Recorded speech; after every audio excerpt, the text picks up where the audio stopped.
What's going on, everybody out in the podcast world? Hope you're having a wonderful day. You're listening to or watching the Service Business Mastery Podcast. I'm your host, Tersh Blissett, sitting alongside my virtual co-host, Joshua Crouch. So today we are going to be talking numbers, average ticket prices. Uh, what's your average ticket price on your ticket, your service ticket, your install ticket, and why do those numbers even matter? So I'm super excited to have Miss Tammy Vasquez from BDR.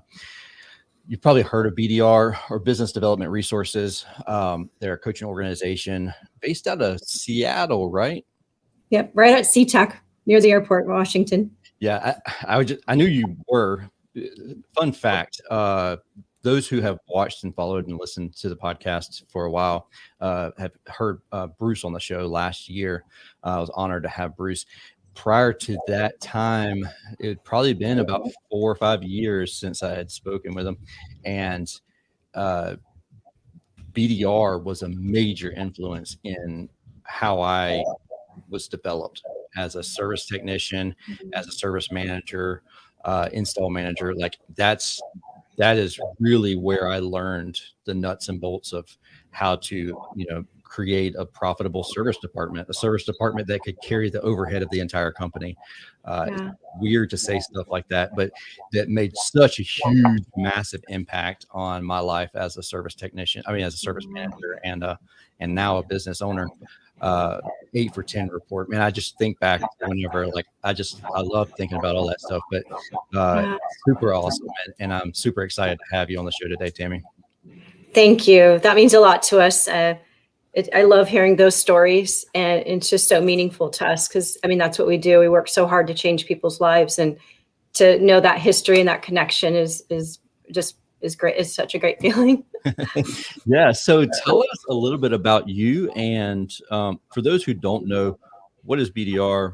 What do y'all do? And how can you, as a service company, is it primarily focused on HVAC or other trades? Mm-hmm.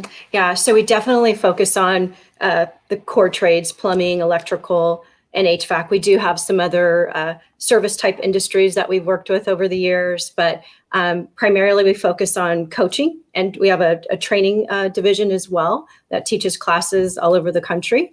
And those are knowledge-based type transfer things, where you're learning how to build out building a residential maintenance program, labor management. They're really specific courses. But on the coaching side, we have head coaches, service coaches, labor, install, sales. It's a wide variety. And so we coach clients from startups, that do 500,000 to very well-established companies doing 20, 30 million. They might have some certain pain points, specifically maybe like a service department. We need to come in and assist them with that, or work through the future of preparing that business for sale. So it's quite a variety of clients, and that's what makes it so amazingly exciting and never a dull moment. That's for sure. It was really awesome for me because whenever so Fred Kennedy, he was the guy who trusted me to become a service manager, and I had literally zero experience at all. He was like, "All right, so here's the BDR folders. Read those, and that's what you do." And so it was 100% like ignorance is bliss. There was no bad habits to get rid of because I literally didn't know what to do.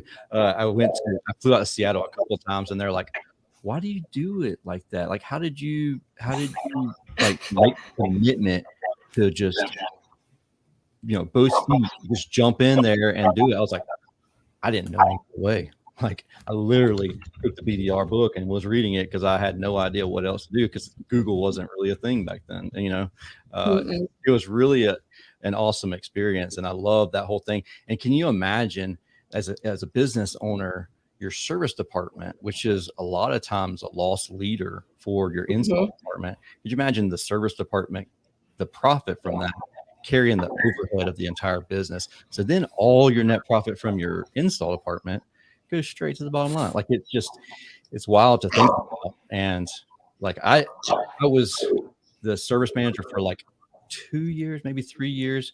And we had an on-site, and I was like, "Oh yeah, I'm gonna rock this thing. Like, we're doing everything right. We're killing it." And the moment Angela walked in, she was our service coach. She walked in and she said, what is that? And looked at the corner, and I was like, oh, don't worry about that. That's nothing. And she was like, oh no, what is that? And it was like 40 or 50 compressors sitting there. And she was like, is that training or are those warranty compressors? I was like, oh, those are warranty compressors. Don't worry about those. She was like, oh no, that's where we're headed right now. And I was like, I was about to rock this thing. She's come over here and it's like, finding all my skeletons in the closet. So yeah, it really is an awesome thing. And I didn't think about the warranty claims. It was like $50,000 or $60,000 worth of stuff in this corner that we just needed to return under warranty. So like, you know, we're going to talk about numbers, we're going to talk about average tickets, but little things like that, having that coach come on site and, you know, you see the same thing over and over again every day, and it becomes something you just ignore. And having someone else come on site, it really made a massive difference for us. Yeah, it makes a difference. And when you look at all those aspects and you see the companies that may be at 10, 11% net, but once they get that service department turned around, those are the companies that are in our profit coach family that are doing, you know, 16 to 23% net, you know, overall, and they become much more of a referral based type of business. And they're not as subject to the, you know, ebbs and flows, you know, economy or weather or anything like that. So yeah, the service department definitely makes a huge difference. Yeah, I love that. Yeah, with my extremely long introduction, I'd love to hear about you and everything that you do within BDR. Yeah, well, thank you. So I've been at BDR about 13 and a half years. It'll be 14 in December. And so in my senior head coach role, I'm responsible for our coach team, and I still have a few clients that I coach. But prior to that, I was focused on head coaching in my role. And then even prior to that, I'll probably age myself at this point because I entered the industry much like you with what is this really all about, and took a territory manager job with no HVAC experience whatsoever. I had to ask my dad, I go, what's HVAC? You know, when I applied for the job, and then you get into the industry and it's so amazing and you meet all these people and one thing leads to another. And then I had bought into a company and was a part owner in a HVAC retail business, primarily focusing on residential service and change outs. And then fast forward, here I'm at BDR, and yeah, it's been an amazing journey. Coaching is my calling, and where I see so many opportunities to assist and support clients of all sizes, and, you know, ultimately change their life. I mean, that's what we do. That's our whole focus. So at BDR. So how long have you been in the trades in total? Or 25 years. Okay, I was going to say, or do you not want to answer that question? Nah, I'm not embarrassed about that. Yeah, I actually, it's really 25. young, right? Yeah, when I was 10. No, I was kidding. 25, 25 plus years. So from starting out at the territory manager side of things and then working over into the ownership side of a business, and then here at BDR. Yeah. Awesome. Cool. So tell me how, first off, little rabbit hole, how do you get into be a TM with zero experience? Like that's kind of like answering a help wanted ad, and it's like, oh, by the way, you need to learn all this stuff too, because you're going to be the go-to person for these people. Yeah, it's interesting. A guy, Daryl Turner, had taken a chance, and I got in actually on the refrigeration side, a refrigeration wholesaler side. And I took, because I have a sales and marketing background, I actually had worked in the software industry when I was first out of college, and the Silicon Valley in California, here near where I live. And that sales and marketing experience and looking at dealer development was really the focus of it. And so I took the training courses to learn high side, low side, to get to understand what the whole refrigeration cycle was, so I could go talk the talk. You know, I'm not afraid to climb on a roof, you know, and do what we needed to do. So yeah, and I learned on the commercial side, and then moved into working for specifically heating and air conditioning manufacturers. So, and that's where the dealer development is where I really found my passion and building out those, you know, working alongside those owners to take advantage of all the manufacturer programs and things like that. Very cool. Very cool. So let's dive deep into average tickets. Like, why is it important for us to even care what our average ticket price is? Mm-hmm. Yeah, the average ticket tells a lot. It tells a story, right? And I think really what it does is it tells the story of, as a team, or say ownership management, really it tells a story about what are we doing with our labor, right? That's an indicator to say how efficient are we really being with our time of the technicians. So the average ticket is definitely a great indicator towards forecasting future revenues. If we know what our average ticket is and we find out how many calls our capacity, and building out goals for that. But the average ticket definitely plays a huge role in understanding what the technician is doing, with their time. Gotcha. So how do we know if that's good or bad? Yeah, so we definitely have benchmarks, when we're coaching clients. And, a lot of that's going to play back into for understanding really what our opportunity is. So if we've got a flat rate hour, say of $250 and, a diagnostic rate of 90, so when you get out to that call, we should be striving for at least 340, 350, on an average ticket. When I say that, I'm talking about all tickets, combined, if you were just to take all the revenue, because there's times they're going to be running maintenance calls. They might be doing some callbacks. And so that is usually like a great start, or an indicator, because of the fact now you start moving into the higher average tickets. Now we can jump in and really look at, hey, is it because we're providing, options for clients on their repairs, accessories? So there's a lot of things that you can do to grow that. But most importantly, you're trying to look for a baseline, to kind of get to a starting point. Yeah, sorry, I was going to jump in right as Tersh was, and I was going to ask about the for people who are familiar with the term average ticket, but maybe they haven't started doing the math.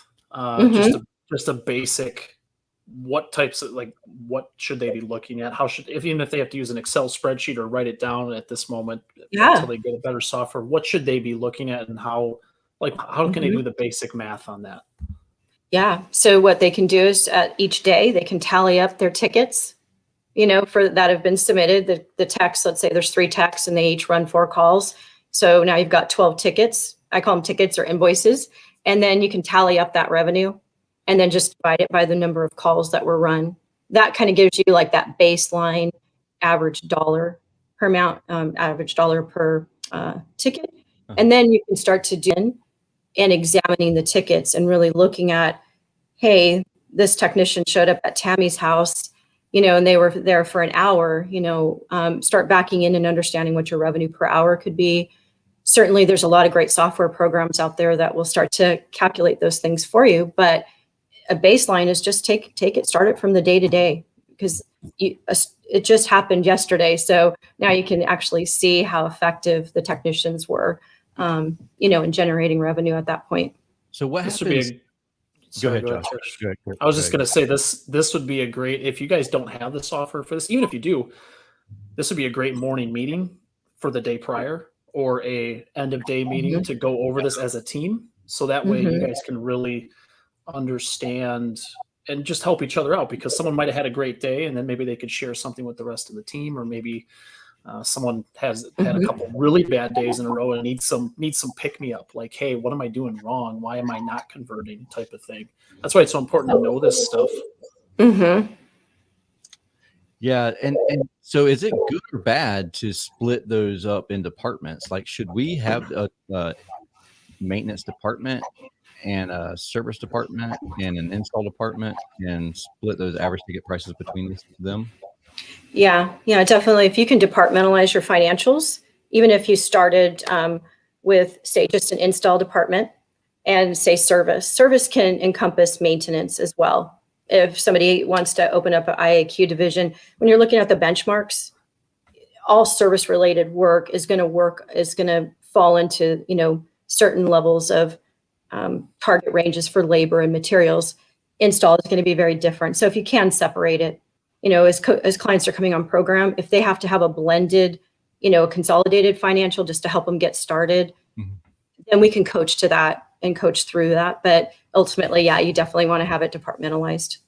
So I asked this earlier, and I love what you said about it, is what happens if we are just killing it and we are really doing good with our average ticket price? Like, my average ticket price is $1,200 or $800, or I mean, because you mentioned 300, 350. Is there a point to where it's too much? Yeah. And that 350 is kind of like a baseline, right? When you look at all tickets, if they're running warranty and, callback work in there too, or maintenance again. But when you jump into those higher average tickets of $1,200, I'd say high quality problem, right? So, but you got to dig. You have to really, if I'm the service manager or owner, I want to review those tickets every day because I want to see where that tech is spending their time and the information that they're sharing with the client. Does that align with our core values and processes? Because does it make sense to repair, a 12-year-old system and have the client spend $2,500?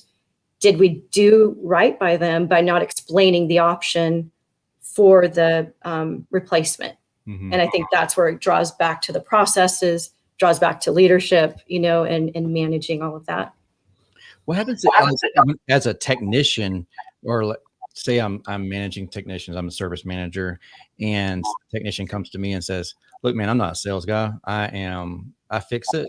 I'm gonna provide options to fixing this, and that's it. Like, that's just what I do. I don't sell stuff.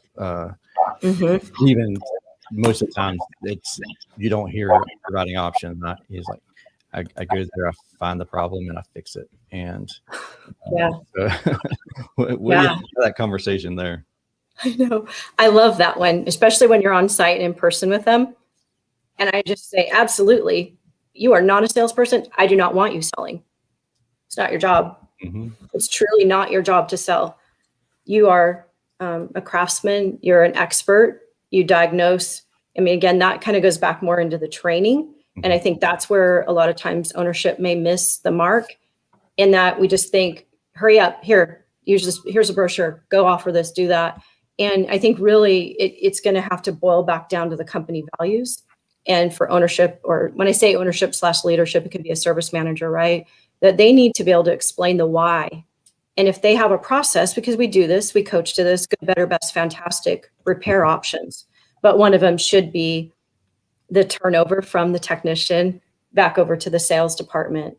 But I'm talking concierge approach. It has to be the techs calling in, doing a proper handoff, making sure that the appointment gets, scheduled out for the homeowner, so they don't have to wonder, is that guy going to call me or gal going to call me, or am I going to hear back from the company, type of thing. When he or she leaves, that appointment should be set. But I got off on track a little bit. But when you have those options and you're able to really explain them to the client, then you're there to assist them. If I'm a technician and I'm speaking to techs, you're there to guide them in that buying decision process. You're not there to sell them anything.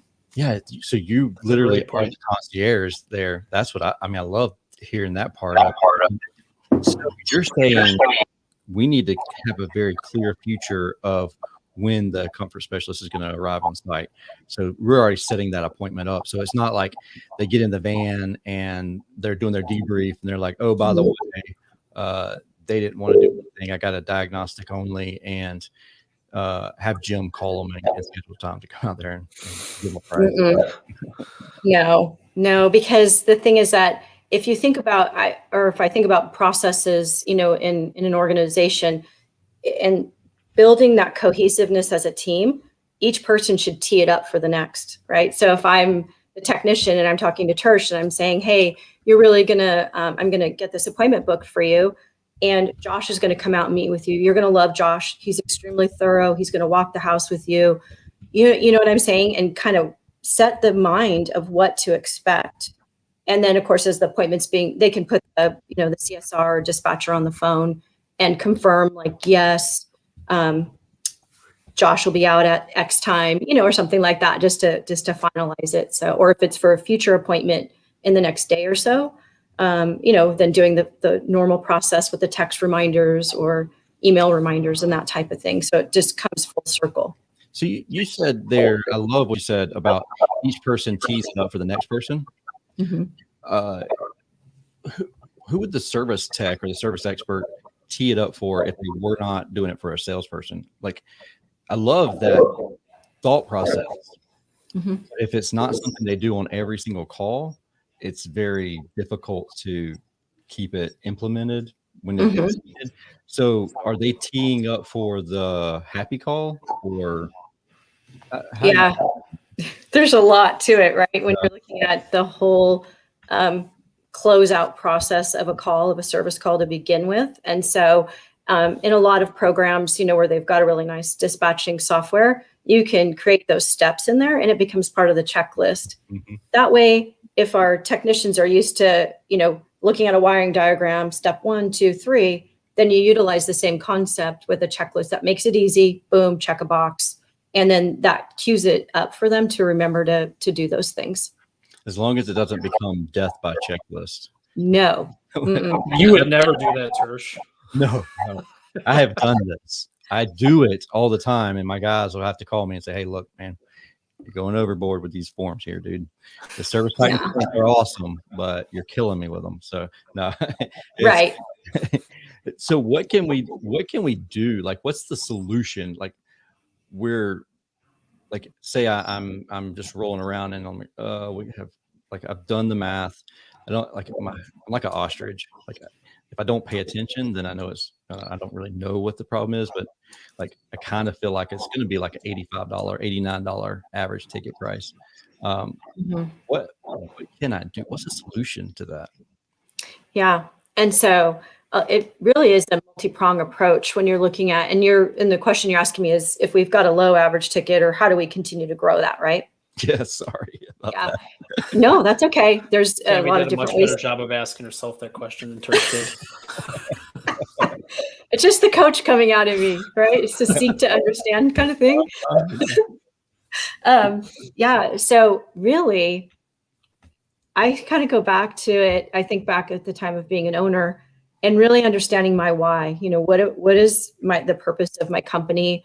And again, going back to like your core values. But from there, it takes, like I mentioned, a multi-prong approach to training. And it might be multiple things, but yet the sooner you get the technicians involved in any aspect of something you're trying to roll out, whether it's an accessory program or your maintenance program, and having them to be a part of that building out phase, that's like one part of it. But if you've got your programs already built out and you're bringing on new techs, and let's say that one technician is struggling, we definitely recommend, the weekly team meeting, right? Because they can learn and hear from each other, sharing best practices amongst the team. Now, nobody loves role playing. Let's just face it, right? Nobody loves that. But certainly you do. I know. I shouldn't say that because that is in an extreme. But in getting into like the depths of training, is to try to change up the words a little bit, because sometimes that can be very intimidating. But as someone in leadership should be laying out a training outline multiple weeks, in advance, or at least a month out, right? So they know very specifically, but you can't make it long and drawn out. Do not have a meeting for 2 hours. I'm talking it's your 30 to 45 minutes. It's like a shot in the arm, talk about a topic, let the other techs share their wahoos. But one of the best trainings I ever did on skills training and sitting with a client is I just said, tell me a little bit about, this electronic air cleaner. And I just took something like a yellow pad and I wrote feature and benefit, just something as basic as this, right? Just tell me about, the T thing. It's like, just tell me about this product. They started talking. And then, then tell me what you really like about this product. How does it help people? And once they started talking, the dispatcher said, oh, I get it now. Or I really love how he said that, because maybe the other guy is very analytical and doesn't really convey the message in that way. So you start small, you get into the group, you create that safe environment where people can talk. And I remember the owner saying, when are we going to get into role playing? I was like, well, we've already been doing it. Yeah. And our team has talked more this hour than any other time, and so that's the importance of creating that safe place where they can all talk and share. And then certainly you can elevate other team members who are doing something well, and they explain how they greet the client or bring out the accessory brochure. So training definitely from that level weekly. And then the best training too that you can do is the one-on-ones. And I highly recommend that a service manager meet with technicians at least once per week to help them establish some personal goals, and then back in and show how by increasing the average ticket, there could be additional spiffs or bonuses involved depending on how their compensation structure is set up. Yeah, with those one-on-ones, Tammy, do you coach your service managers or even owner, if they doesn't have a service manager, to do ride-alongs? And if so, how often do you usually recommend that?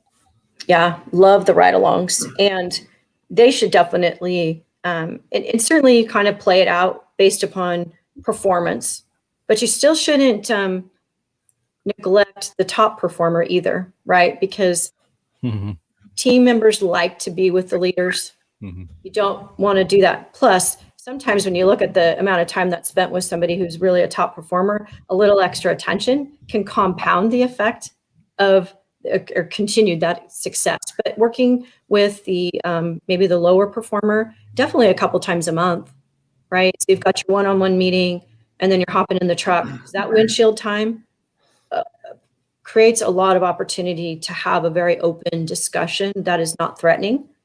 But it's like you can plant the seeds for things, and then you can also debrief specifically on the calls. And we have a checklist, a ride-along checklist that managers can use. And they use that to guide the conversation and the things that they should be looking for too. Plus, you always get to see, how amazingly clean they keep the vans and the dashboard and in the back, how well organized it is. So great too. Huge.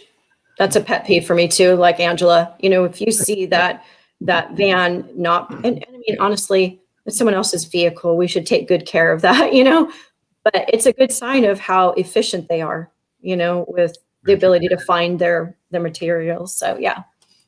I have a follow-up to that, because in my experience, and this was even when I was running my own branch, I knew ride-alongs were important. However, I found many other things to take precedence over those, and kind of kick the can until it got bad enough where it was usually someone that was pissing me off, and I was like, what is going on? I got to ride with you. But what would you so what do you recommend for those who they know, they've heard it, they've seen it, they've been told? How do you recommend they start doing that? Because there's obviously some difficulties, because it's very awkward at first, because it's not the normal day, and your team members are going to feel like, oh, they're watching over my big brother's watching over my shoulder. Yes. So what do you recommend for people to get started to start doing that one-on-one coaching during the day on their calls? Yeah. So a couple things. If you do the one-on-one meetings, you should have an agenda, right? Very specific items. When you're sitting, it's like after a service meeting, one technician stays back and you have your agenda. You're talking about, their wins, their actual performance. And then you're also establishing some type of personal goal, so you understand what motivates them, because money doesn't always motivate a technician, right? It could be a trip, it could be accolades. There are so many things, right? But once you find out really what motivates that person, then when you move into, if I'm the manager or the owner and I hesitate to do the ride-alongs, really having that checklist and what do you really want to get accomplished on that? And you have to be not bare your soul, but you have to be very transparent with them and say, hey, look, I'm here to support you.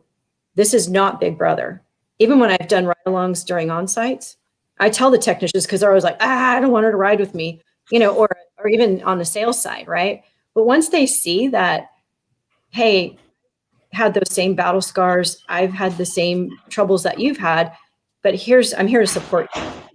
Have to have those open conversations. And I have to tell you, though, it's still going to come back down to leadership. You got to have some type of discipline, right? Or if I'm an owner and my manager is not doing it, then really it still goes back to leadership, having some discipline to stay focused on that. Yeah, I agree with that 100%. It's definitely one of those things where, like I did a ride along on Monday, and I think it was Monday, might have been Tuesday. That was yesterday. Yeah, one of those days. I feel like they're all running together, but it wasn't that we had an issue at all with this service expert. It was a situation to where he went out on this call, and it was technical, like a technical thing that I noticed during his debrief forms and service call checklist. that he just flat out missed it. And it's not a normal situation. And so I was like, all right, let's go back out here. I had the dispatcher reschedule the service call, no charge or anything like that.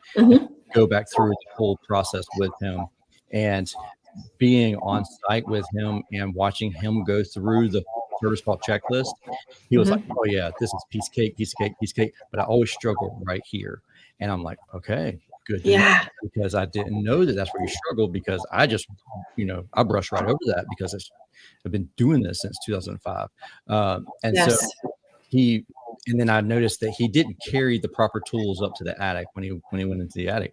And I carry my own tool bag. Like, I keep a tool bag that constantly gets depleted by technicians, but I try and keep it stock. And so I carried my tool bag up there, and he didn't carry the tools that he needed. So then I was like, look, man, see how many times you're having to go downstairs to your van? I'm like, I have it all sitting right here. Like, let's just bust this job out. And we have all the information, the data, take lots of photos, and then we're sharing stuff. And so then we wrapped up the call. We had so much more data and information for the homeowner, along with tons of photos and videos. This homeowner is actually in the military and is overseas right now. We're able to send these videos to this homeowner with their invoice. And so I was like, this is what I expect you to do on every single first call. And look, we typically want you to do an hour and a half long diagnosis, and this has taken us 45 minutes. So I was like, you can build rapport the rest of the time, if that's what you want to do. And so it's one of those things where it's like, as long as you're efficient with certain things, then you can spend more time doing other things. And and I feel like it's similar with like, just even in your average ticket price. If we're scheduling calls, or if we have a truck stock that's not stocked properly, and we're constantly going back and rescheduling calls, our average ticket price is going to be lower. We made 3 visits there because we didn't have a fan motor, we didn't have a capacitor, we had to reschedule. And so, like, our average ticket price is just going down. Yes. And so it's like, just those little things that you don't really think about until you inspect it. You can't expect it, don't inspect, and you can't measure it. So 100%. And sometimes it just might be that little nugget that helps them become more efficient at the technical aspect. And they love that. They're like, oh, I could do that, right? And be able to make their day that much better. But I'm 100% in agreement with you when you go back. And that's why when we were talking earlier, we have to look at ourselves as in our dispatching roles, service management roles, are we booking those calls to the best of our abilities to make them efficient? Because there's things that the technicians don't have control over. You got a high drive time. How many more tickets could they get in that day? I mean, you know what I'm saying? So that getting back to those efficiencies, like what you're referencing, become so critical. Yeah, I agree with that. Yeah, I was just going to say, this is like a super deep topic, because average ticket usually focuses on the technician, but if you look at it, you kind of step back, did the dispatcher schedule efficiently? Did we book calls and move things around the board the right way? Did, how well trained is our team so they're not forgetting them fan motors? Are they making sure their tools are with them? It's such a deep topic. But one more question for you. It's a pretty simple one. Because sometimes the people that really get into average ticket look at it almost too much, like day by day type of thing. Like, it drives them crazy. Like, my average ticket's super low today. Do you have like a kind of a happy medium of how often they should really be looking at this so they're not over analyzing these numbers? Yeah. And are you thinking that's from the manager's perspective or the technician becoming obsessed about their average ticket? Both. Okay. Could be both. That's okay. So that's the thing, is that if you have clear goals, right? And from a technician perspective, explain to them, the targeted number of calls that we're looking to have them run, a revenue per truck goal, but really backing into very specifics, accessory sales, units. You don't always have to go to dollars, because sometimes, if somebody's selling an easy trap, and they're including those on every single call, that's a win. I don't want to penalize somebody because they just aren't offering the electronic air cleaner or something, but because a lot of that has to do with confidence, but getting over there to the specific and getting too obsessed. If I'm a manager, I need to watch my numbers daily. Can I watch them by the hour? Sure. Depending on your software, but if you have to know exactly where you're at each day and then be able to understand, the next day, did we win or lose? Where are our opportunities? And if you focus on the journey of that, because to me, if you got too obsessed with the average ticket, you're going to miss a whole boatload of things like what Tersh said earlier. In that ride along, he was able to uncover where the tech missed that step. Mm-hmm. And really, when you make it about delivering that, and I hate to just use that word value, but when you're really delivering everything that you promise, if you focus on that, the average ticket's going to come up. True. So it kind of really just goes back down to your culture, your processes, your ongoing training, and actually staying consistent. And I think that's where leadership misses the boat, is they don't stay consistent enough on these things to follow up and to follow through. So I feel like staying consistent is like the key to life. Like if you just broke it down to one thing, just be consistent. Whether it's consistently good or bad, you'll be able to make adjustments based off of that. Yeah. I mean, it's a lot. It's a lot to be a service manager. I mean, there's a lot of balls that you're juggling and things to watch. But if someone's becoming so obsessed, then I'd want to know why. Why are you so obsessed with why are you just so obsessed with this aspect? Are you missing the boat? Because when you're not investing back into those technicians, then they know that they're just a number to you. Mm-hmm. Now, I'm just as revenue driven as the next person, perhaps, right? Love to chase that, love to pursue that. But if I do that at the expense of being so obsessed, I have to coach to it, I have to manage to it, then your team is not going to follow you, because they're going to know that you're not as invested in them. They're going to know that you don't care, honestly.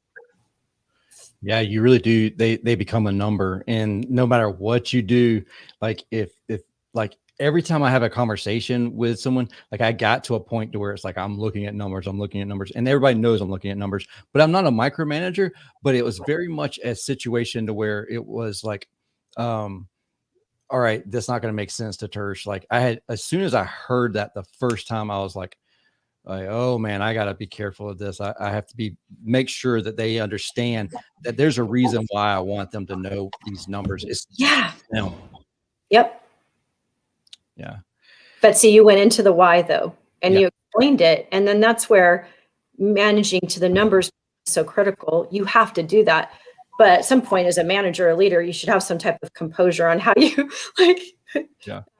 demonstrate your actions in front of your team. Use it to guide it, because numbers aren't lying, right? It's a science. 100%. They tell us something, but what do they really tell us? They're telling us about the opportunities. Yeah. The opportunities to improve in our skill sets, or offering accessories, or whatever the item is. But they tell a story. I think it's wonderful to utilize them for that reason. Yeah.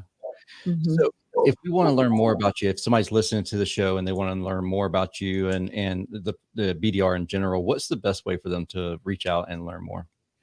Yeah. So we definitely, our website's very encompassing, so if that's a first step and they just want to kind of get familiar with a lot of the different products and services that we have, but once they call in, we have a great support team, that will connect them with one of our advisors to talk in more depth about the coaching programs, because there's so many, and then also be able to share the training classes as well, so they understand. And a lot of times clients come to classes first and utilize some of that training, and then they join coaching, or vice versa, or they do both at the same time.